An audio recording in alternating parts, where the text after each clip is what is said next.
Hi parents, Ms. Geifert here. On this video, we're going to talk about the Google Classroom. Now, not all virtual teachers are required to have a Google Classroom. I made one as a way to communicate to students so I didn't have to keep sending out mass emails to everyone. So in my Google Classroom, your students should have a classroom that says my name. First of all, it should look like one of these here, depending on what period they're in. I'm just going to pick on period 1 because the setup is all the same, except for just the content's different, of course.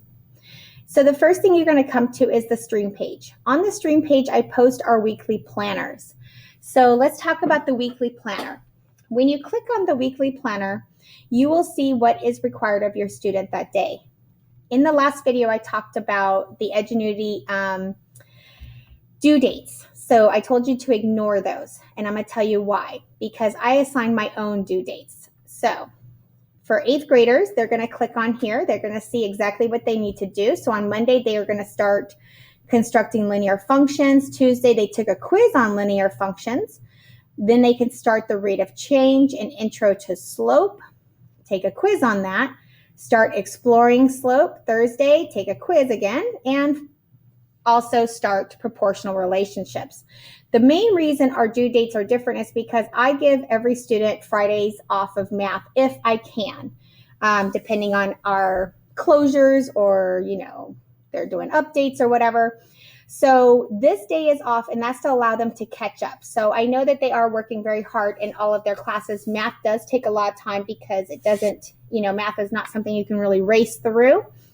But I do give you Friday in case you need to bump it over to Friday to finish up or to catch up. You are also allowed to work on the program during the weekends and all through the evening as well. It's not time or date sensitive. Up here at the top of the weekly planner, I will give you the percentage goal by the end of the week. So by Friday, my 8th graders should be at 23% of their overall progress goal. And in the last video, I showed you parents where to find that progress goal. And then in these little clouds, this tells the students what I will be teaching in my live instructions, which I'll get to in just a second. For my 7th graders, you should be at 19 to 20% overall progress by this Friday. Okay. You'll also notice on days that I give unit tests, that's the only thing that you're doing that day. And then we start the next unit. Then you can also click here to book a private appointment with me, and that's to go over quizzes, or you have questions that you just don't feel comfortable asking during the tutoring time because if somebody else should be on there possibly. Parents, you can also click this link to book a phone or Zoom conference with me to go over your students' progress or any concerns that you may have.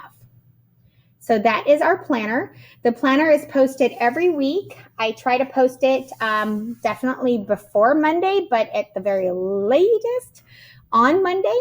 And you'll just see them stay right here. So I've changed my design a couple of times here, but you'll notice that they all say like week of. And so if your child is still working on older assignments, they can still look at those older planners and see what we had to do those days.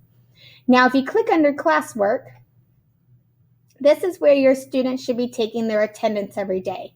So they come in here, they click here, and then they're going to click on View Assignment right here. All right, and then once they click on View Assignment, they should get a little box over here that says Mark as Done. Now, because I'm signed in as a teacher, I don't have that option to click Mark as Done.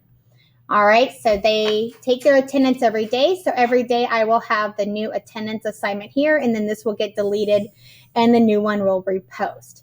The next thing you will see on the Google Classroom is Zoom recordings and information.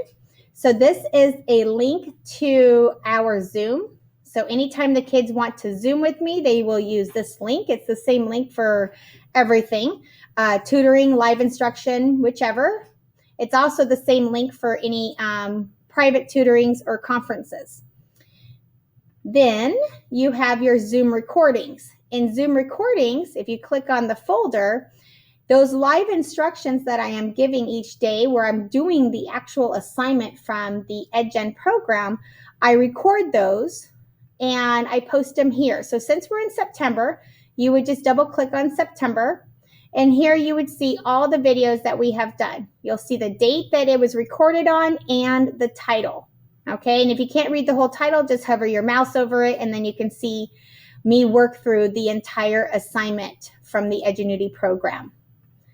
All right, so those are under Zoom recordings.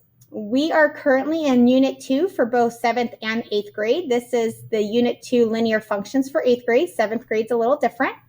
But here I will give you guys my notes. So if you click here, I know you have guided notes on the EdGen program, but you can also click here and view my notes. So these are the notes that I gave my students when they were in class with me. So these are just some notes that I created that you guys can print out and use. And then I also, I try to make it as colorful as possible. And then I also give you guys a way to check to see if you're doing it right. If this seems to be a really hard subject, you might want to do my little checks where you can check your knowledge. And then there's the answers. Okay, so just to see, how you're doing. Do you have to do anything with my notes? No, it is purely there as a support resource, especially for my students who need a little bit more notes. And then you'll see our old Unit 1 stuff. It'll still be on there. And then here again, if you want to book that private tutoring with me. And then here is our tech support. All right, so any commonly asked questions, I get this a lot too. Kids ask me the same question all the time, so I'll post it in here. You guys can check that. You can also check, how do you find your grade in progress in the EdGen program? I made a little thing about that. So a little tech support for you. And then that's about it. But you will not find grades in Google Classroom, so you don't need to worry about clicking on grades because there are no grades in Google Classroom. It's just for attendance, Zoom recordings, and that weekly planner. So it's my way of communicating with my students. And that is about it. Hopefully that helped.